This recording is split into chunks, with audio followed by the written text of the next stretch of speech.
Okay,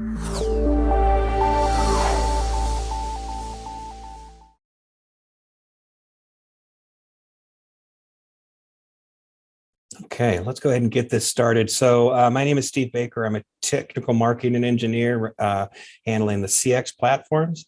In this CX 10.10 TOI video, I'm going to provide you with a quick description of the per interface XOFF headroom size option, as well as the buffer cache default option for those XOFF limits. Now these are knobs and features which are specifically supported on the CX 8325 and 10K. In fact, these are features which are going to be more commonly seen in storage, demanding storage networking environments, which is where the CX and the 10K, 8325 and 10K live a lot of their lives.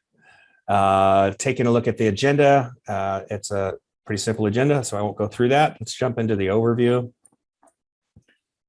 So when we're talking about this feature, this is with the 1010 code, again, on the CX 8325 and the 10K, the switches now support the ability to configure the XOFF limit, the XON delta, as well as headroom limit buffer thresholds, all on flow control enabled interfaces.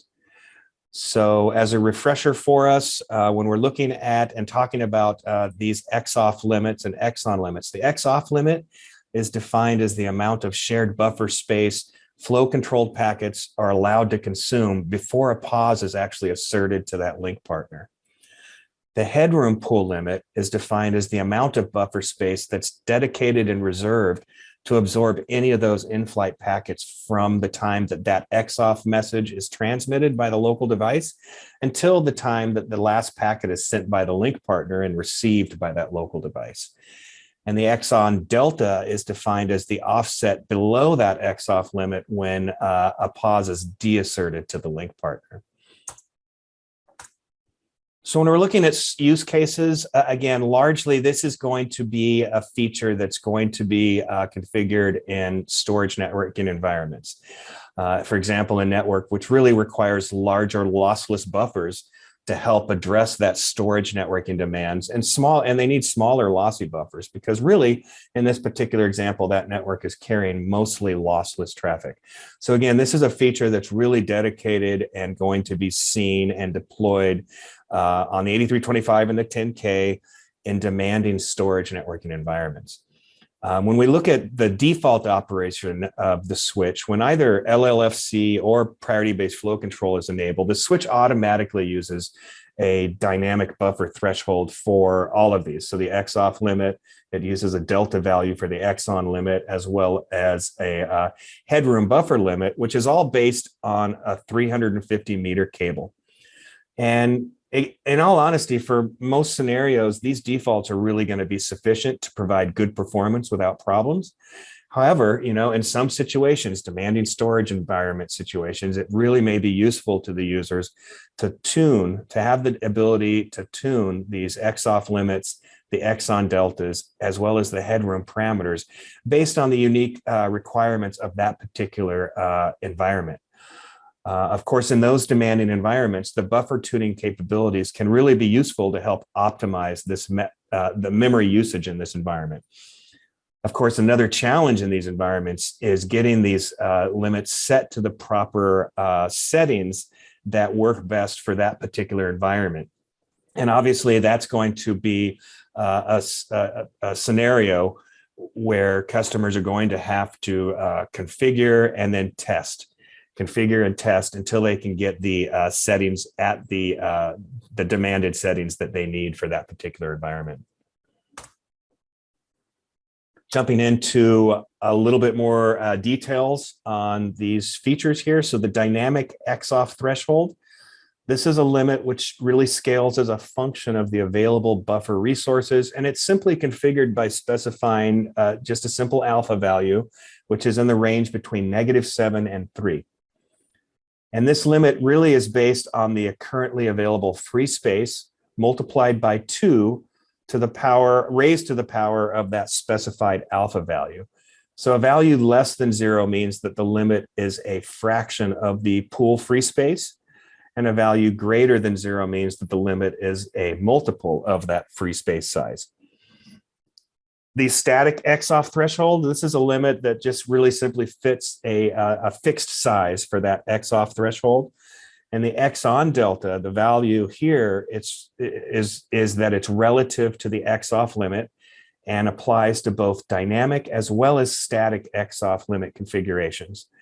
When the buffer in use amount from one of these source ports actually reaches that XOFF limit, a pause is going to be asserted to that link peer. And at that point, that pause will remain asserted until that shared buffer in use amount by this port actually decreases by this specific XON value.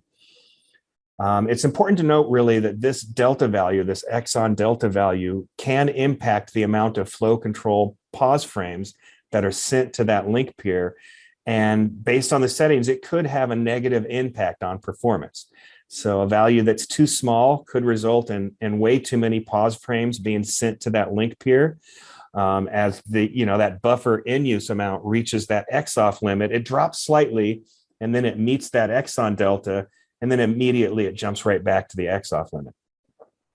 Conversely, a value that's too large can result in really poor link bandwidth utilization due to, just insufficient buffered packets as the buffer drains before most of the packets even arrive on that link. Now, the default value for the XON delta is 12,288 bytes.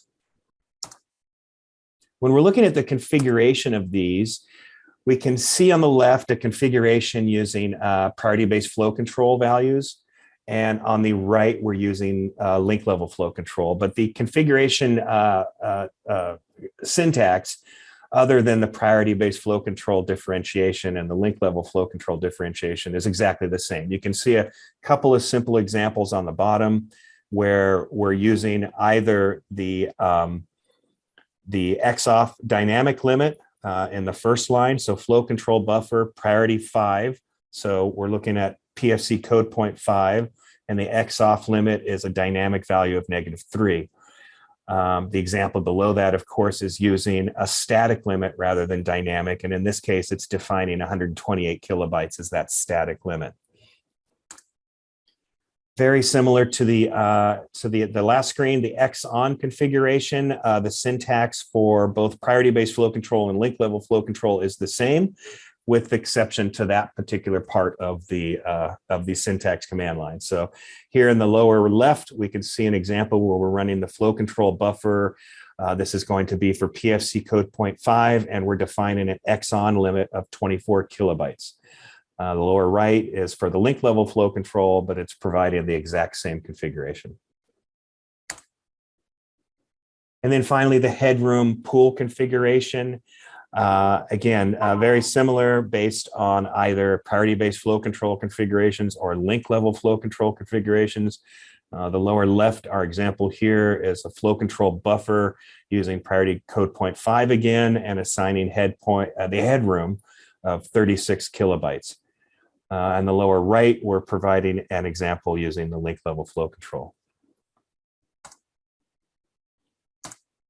So with troubleshooting, of course, really to troubleshoot the configuration, it's quite simple. We can just really simply run a show interface command. You could run the show interface with the interface number followed by the flow control nomenclature. You can also add the detail nomenclature to get statistics about the number of receive and transmit pause frames that have been seen on the interface. And we don't even have to do that on a single interface. We could do that to all the interfaces just by eliminating the actual interface number and running the show interface flow control detail command to get a really detailed look at the flow control pause frames that are being asserted across this environment. Now, setting the values to the proper value of each environment. Now, that's the challenging part in which users will have to pick some values that they feel are relevant for that particular environment based on the demands and needs of that environment, and truly test them in an environment where they're sending traffic into that environment to really test to see that parameter is satisfactory for that environment.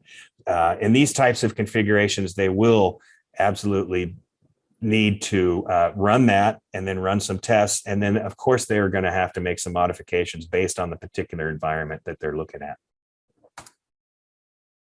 When we're looking at resources for this feature, obviously the CX guides have a ton of content in them. I've added a link here simply to the 10.9 CX guides. The 10.10 guides will be posted very shortly. Of course, for internal and partner people, Arubapedia is a great resource, as well as, the Aruba support portal. Again, I've provided a link here to all the 10.9 documentation, but the 10.10 documentation will be coming soon. And with that, I will leave you and say thank you and hope you have a good day.